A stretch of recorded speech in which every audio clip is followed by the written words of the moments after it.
வணக்கம். புதிதாக திருமணமான தம்பதிகள் செக்ஸ் செய்ய இயலாமல் இருக்கும்போது இன்னும் நிறைய பேர் அது சம்மந்தமாக உடனடியாக மருத்துவரை பார்க்குறதில்ல. ஏன் அப்படின்னு கேட்டிருக்காங்க. இது உண்மைதான். 100 திருமணங்கள் நடந்தால் 4 திருமணங்களில் தாம்பத்திய உறவு செய்ய இயலாது. முன்னால் முற்காலத்தில் குழந்தையின்மை 100 பேர் கல்யாணம் பண்ணால் ஒரு 15 பேர் 10 பேர் 15 பேருக்கு குழந்தை இல்லாமல் இருந்தது.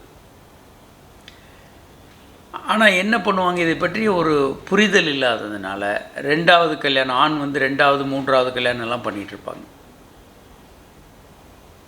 ஆனால் இன்றைக்கு புரிஞ்சிடுச்சு, இல்லை ஆண்களுக்கும் குறைபாடு இருக்கும், அதனால் 2வது 3வது கல்யாணம் பண்ணுறதுனால இந்த பிரச்சனையை தீர்க்க முடியாது, 2 பேர் சென்று ட்ரீட்மெண்ட் எடுக்கணும். இப்போ ரொம்ப தெரிஞ்சிச்சு. நவீன சிகிச்சை முறைகள் வந்த பிறகு எல்லாருக்கும் தெளிவாயிடுச்சு. ஆனால் பால்வினை நோய்கள், இந்த பாலியல் பிரச்சனைகள் பற்றி இன்னும் பெரிய அளவுக்கு ஒரு விழிப்புணர்வு இல்லை. 100 பேர் திருமணம் பண்ணால் 4 பேருக்கு இந்த பிரச்சனை இருக்கும். ஆனால் இதை பற்றி ஒரு விழிப்புணர்வு இல்லாதனால இவர் ஆண்மை இல்லாதவர், ஆண்மை இல்லாமல் ஏமாற்றி கல்யாணம் பண்ணிட்டாருன்னு சொல்லிவிட்டு இவர்கள் விவாகரத்துக்கு போகிறாங்க.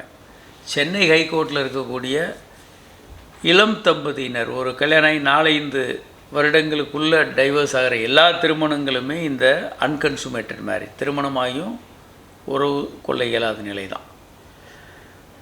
1% பேர் தான் ட்ரீட்மெண்ட்டுக்கே வர்றாங்க.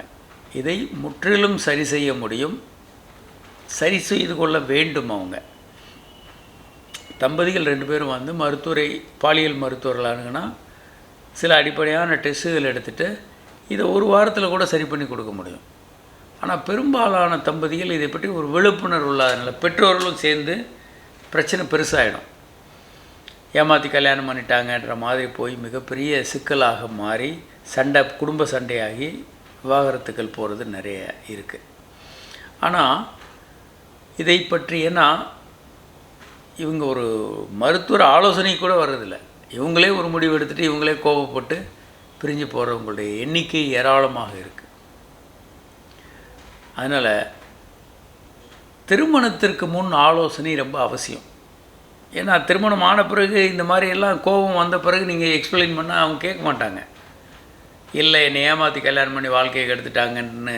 இதுக்கு முன்னால் இந்த மாதிரி பிரச்சனை வர வாய்ப்பு இருக்குதுன்னு ஒரு தெளிவு இருந்ததுன்னா, அந்த தெளிவோடு கல்யாணம் பண்ணாங்கன்னா பிரச்சனை வந்தோடனே இப்படி நம்ம ஏற்கனவே கேள்விப்பட்டிருந்தோம், அப்படி தான் இருக்கும் போல் இருக்குது, டாக்டரை கேட்டுருவோம் அப்படின்னு சொல்லி மருத்துவர்களை பார்த்து சரி செய்வதற்கான வாய்ப்புகள் அதிகம். அன்கன்சுமேட்டட் மேரேஜஸ்ன்றது இன்றைக்கி 3ஆம் உலக நாடுகள், அதே மாதிரி முஸ்லீம் நாடுகள் எல்லாம் இது ரொம்ப காமன். இதை எளிமையாக சரி செய்ய முடியும்.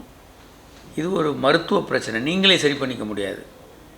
மருத்துவரை அணுகி இதை சரியாக சரி செய்து கொண்டு ஒரு இனிமையான இல்லற வாழ்க்கையை அவங்க நடத்த முடியும். வணக்கம்.